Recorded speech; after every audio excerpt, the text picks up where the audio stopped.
अयो कोणाचा एवढा मोठा बंगला? टाकळकर या ना इकडे. काय करता लोकांच्या बंगल्यापाशी? अहो आपलाच बंगला आहे. चला ना बघायला. इंटेरियर तर बघा कसं आहे. चला. यायला त्यांनी मागच्याच महिन्यात गाडी घेतली, आता परत बंगल्याचं काम चालू केलंय. ते भिकार चोटाकडे एवढा पैसा आला तरी कुठून? कसं वाटतं इंटेरियर? मस्त आले. याच्यावरती अजून एक स्लॅब आहे. तो कधी पडणार? अहो झालेलं आहे काम, बघायला चला तुम्ही. आईला लेच वर जात चाललाय पाहुणा. पड पड पड पड. जमानी पडसाल गेली बिले. बघा टाकळकर एवढी ओपन गॅलरी काढलेली.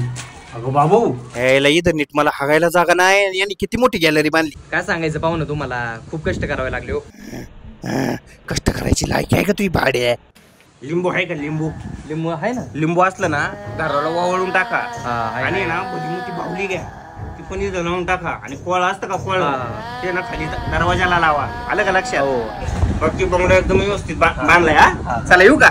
शाळेला आमच्या म्हाताऱ्याने पत्त्या पाय जमीन नसते ना ऐकली, मी पण असं भला मोठा बंगला बांधला असता. यायला पाहुण्याने एवढा भारी बंगला बांधलाय, पण माही का जळायला लागली. आता घरी जातो, पहिलं बर्फाच्या लादीने डोंगान शिकून घेतो, तेव्हा कुठं बरं वाटत.